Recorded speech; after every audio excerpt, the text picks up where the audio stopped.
It's Monday, September 6th, 2021. I haven't posted in a while. We've been on vacation.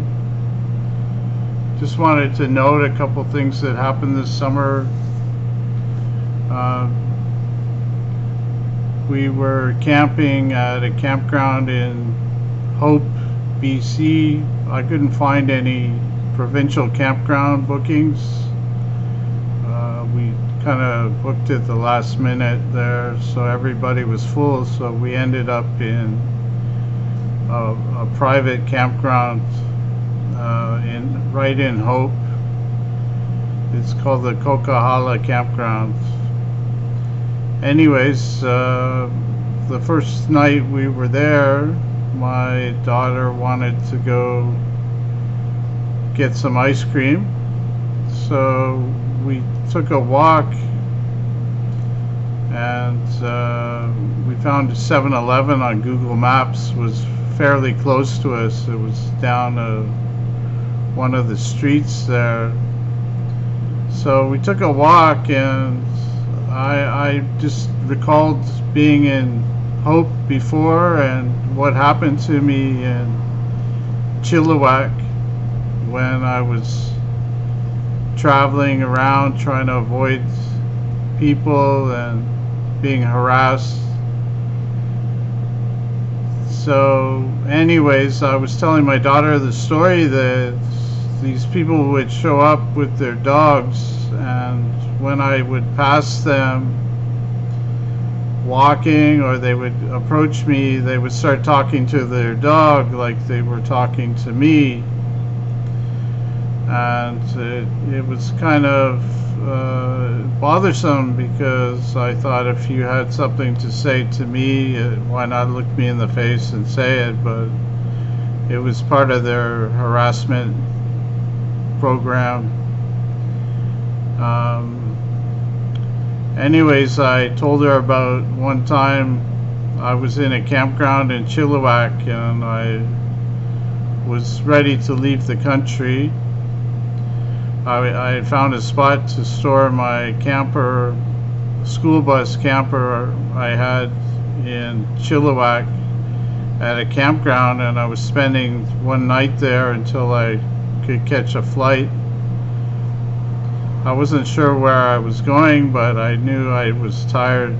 I drove all across Canada, and in every town, every city I stopped, I was always approached by an ambulance or by these people with dogs, and I was just tired of how these people knew me and why they would want to pay attention to me. So I thought they must want me to leave the country, so that's what I had planned to do. So that night I thought I would go get a drink somewhere, and not wanting to drive, I had a bicycle, so I was riding my bicycle, leaving the front of the campground, and there was these people there with dogs, and the woman was talking to the dog again, and I'd been spun around so much, my head wasn't really attached too good, but I reacted, and as I drove by them on my bicycle, I spit onto the dog, in disgust just of these people. Anyways, the guy got in his truck and he followed me down the service road in front of the campground, and he got out, he stopped his truck, got out, and threw me off the bike and punched me in the head a few times, and then ended up kicking me in the head unconscious on the side of the road. So their harassment had won. They had got me to react and do something, and I'd done it, and now they had a reason to attack me. or call the police or what have you. That's all what they want. They want to wind you up so that you are look unstable, and then they can bring the police in and arrest you or put you in the hospital, or just another black mark on your record so that you can't function normally in society, like get a good job and have income. They don't want that. So anyways, I was telling this story to my daughter. She's 12,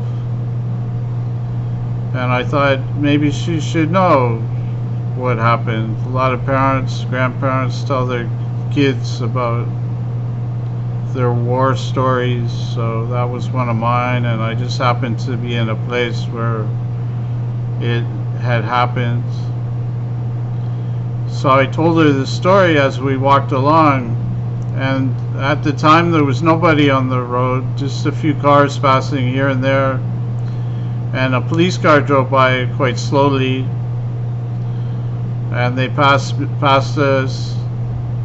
And as we came up to the intersection where the 7-Eleven was, this guy appeared from nowhere with a dog. It looked like a German Shepherd, and he had a muzzle on the dog, and he came right behind us. He could have crossed the street, went on the other side. He could have waited for us to go, but he came very quickly right behind us, and he had a very mean look on his face.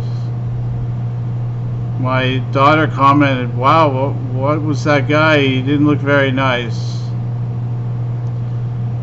And you know, to shock me, obviously because I'd been talking about the harassment with the dogs, and they decided they're so bold that they would send somebody with a dog, and not just any dog, security type dog, a police dog with a muzzle on it. And most people in these small towns we've traveled to, we've been camping this summer, people are polite. They say hello, how are you, or just nod, give you a nod of recognition. But this guy was clearly not friendly. The look on his face was quite mean, and the dog wasn't exactly a poodle.